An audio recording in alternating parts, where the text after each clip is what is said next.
Hey everyone, and thank you for watching. Today we're making one of my all-time favorites, Peking Duck. There's so much history to this dish, dating back to 1736.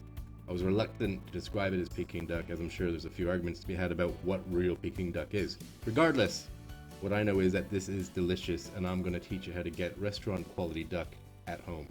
There's just so much to this that I love. The crispy skin, the fresh crunch of the garnish, balanced with the sweet, salty hoisin sauce, it's just perfect. Now I'm going to up it one level. I'd say about 95% of places that will serve it will use pre-bought pancakes. Well, I'm going to teach you how to make them from scratch, and believe me, this really takes it next level. Our first steps are to prepare our aromatics, which we're going to stuff inside the duck. This will perfume it and season it from the inside. So your measurements don't really need to be perfect, but this is a good guide though. You'll have a nice balance of dried, earthy spices and freshness of spring onion, ginger, and garlic. It's a great foundation for a great dish. And like lots of great dishes, this one is building up layers of flavor and complexity. This is a really exciting thing. Very complex and very delicious. Here's our next level. We've got cinnamon and star anise. These are such powerful and beautiful combination together. There's something about the aroma of those two spices together is really intoxicating. So next, we're gonna mix it all up together and get it ready to stuff inside. After we've mixed it, we'll get the duck ready. So ideally, you want a medium-sized duck with not too much fat and a thinner skin. Traditionally, these have their necks and heads still attached, which is useful for the first step. I don't have access to that kind of duck, so if you don't have either, it's not a huge deal, just follow along with me. So we're going to separate the skin from the meat. This gives the duck an extra crispy final result. So as you can see, I have a good old-fashioned pump that I cleaned up and inserted under the skin. Restaurants will use compressed air. If you don't have either, don't worry. Just run your fingers between the skin and the meat, carefully separating it. Try not to rip the skin. As you can see, probably mine is a little ripped, and it's not the end of the world, so don't stress too much about it. But really just try to get it separated the best you can. And it'll be time to stuff the duck. So we'll fill it up with all those aromatics we had, and then we'll seal up the cavity with a skewer or a few toothpicks like I'm about to do. And once you've done that, you'll need to seal up the neck area as well and take off both wingtips.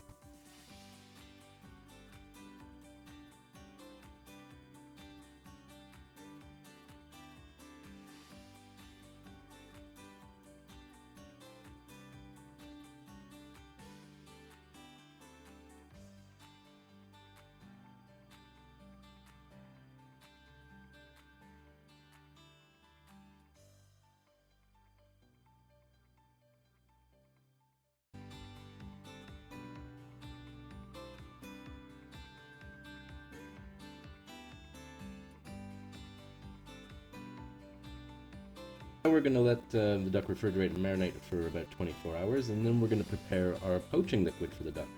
So what the poaching does is it helps tighten up the skin a bit and just helps render the fat just a teeny little bit. So we're going to get our poaching liquor ready, and we're going to boil that for 20 minutes to combine all the flavors.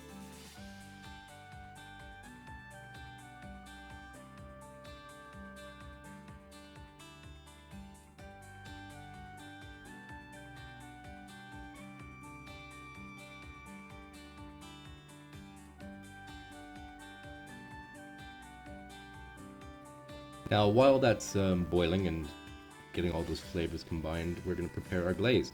So I'm using palm sugar. A lot of restaurants use maltose, but I think the palm sugar gives a really great result as well.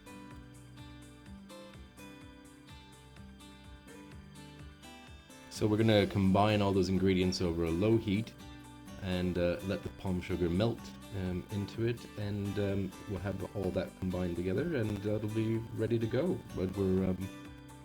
after our duck is poached.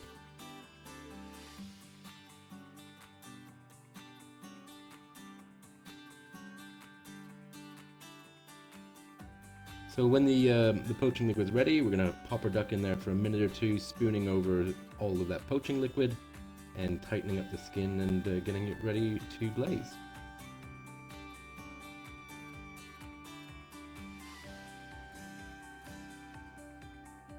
Now when I was done poaching, I took those aromatics out of the poaching water and just added them to my glaze for just a little bit of an extra hit of flavor. Okay, so next we can get ready to hang our duck. So you could use any sturdy wire. I actually cut apart an old whisk that I wasn't using and then bent it into shape.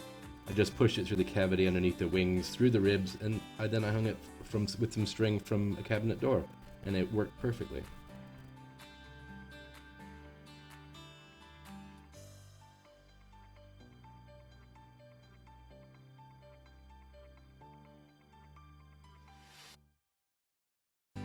So I kept glazing my duck for a good 30 minutes, just spooning over the glaze, letting it drip into the pot. And then I let it dry a little after each thorough coating, which built up a tiny little gloss around it. Then I let it dry in my fridge for 5 hours, and hanging if you can, but if not, just try to rest it up against the bowl or something. Try to avoid contact with any of the surroundings.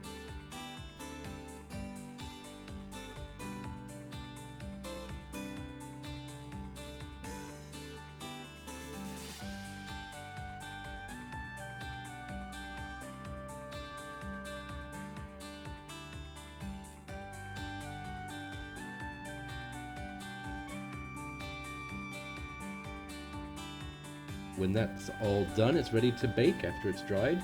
Preheat the oven to 350 or 180 Celsius, attach your duck to one of your wire racks in the oven, and slide it into the oven on the top rung. Place a drip tray underneath, turn the oven down to 300 Fahrenheit or 150 Celsius, and bake for about 40 or 45 minutes, until the skin will be a beautiful reddish brown color and the meat will start to come away from the bone. But while it's cooking, let's prepare a garnish. So we're going to have julienne strips of cucumber and little batelets of spring onion. Very simple, very fresh garnish to go with it. You can also have some fresh coriander or cilantro. I quite like that as well, but not everybody does.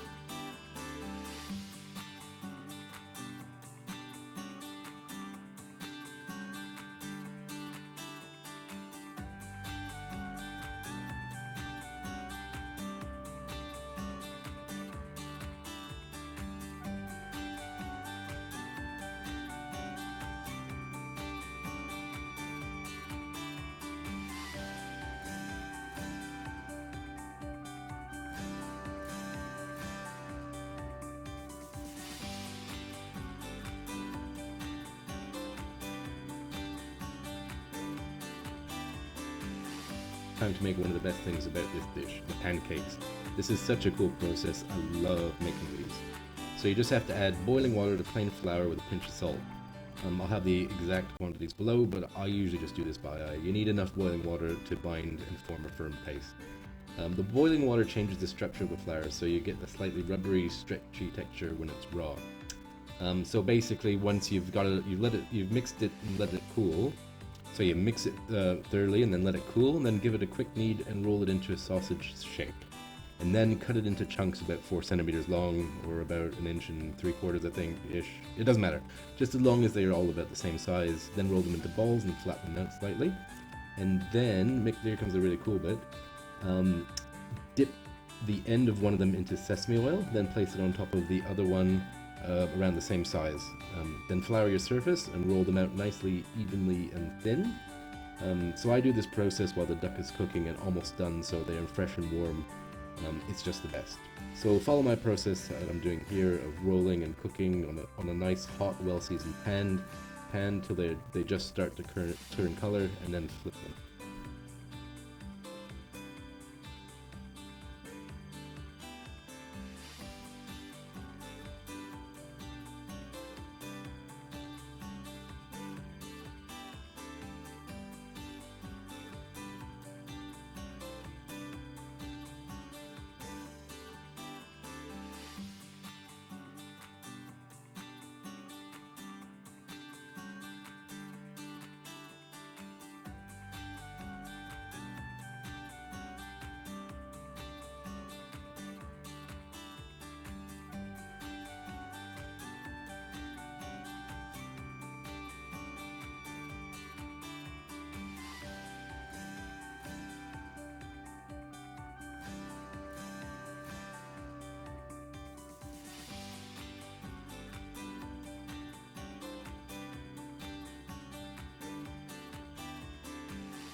Once they come out of the pan, the result is pretty magical.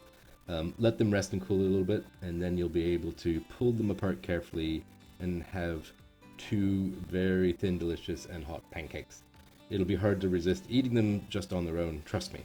This recipe is great for a lot of different kinds of wraps, so you can use these, make these slightly larger if you want. When I lived in Fiji, you'd get similar kind of wraps called roti, and they'd fill them full of a nice curry and eat them just like that, like a wrap. They're really delicious. So anyways, when you're done, just cover them up with a towel and keep them warm till your duck's ready.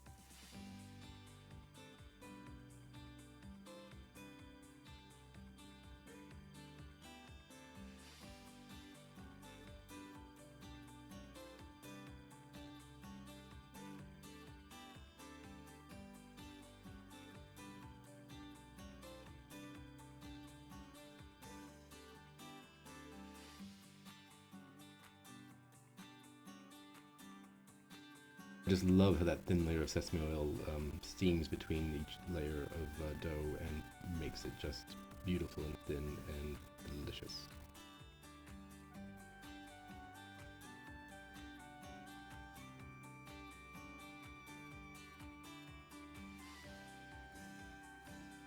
Duck is done. Pull it out carefully and detach it from the rack and hang it up to rest for about 20 to 30 minutes, and you'll be ready to go.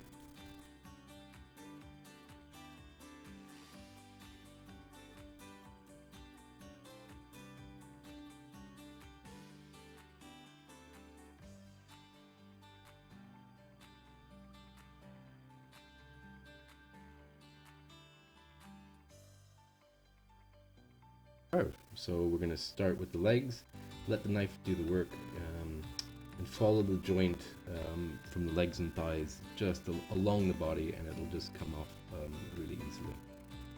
And do the same thing for the other side.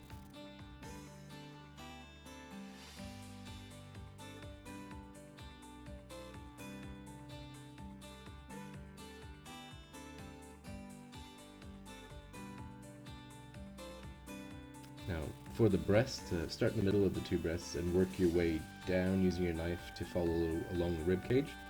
And don't forget to remove as much of the skin as you can off the carcass. It's the best bit.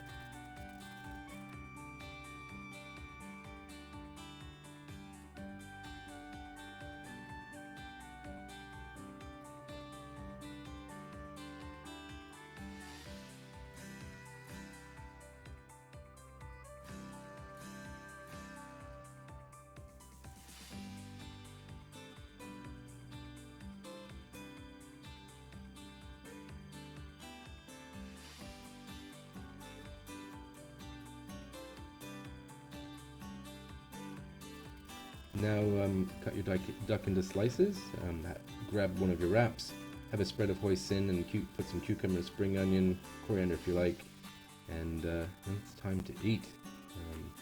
Now I hope you enjoy making this and eating this as much as I did.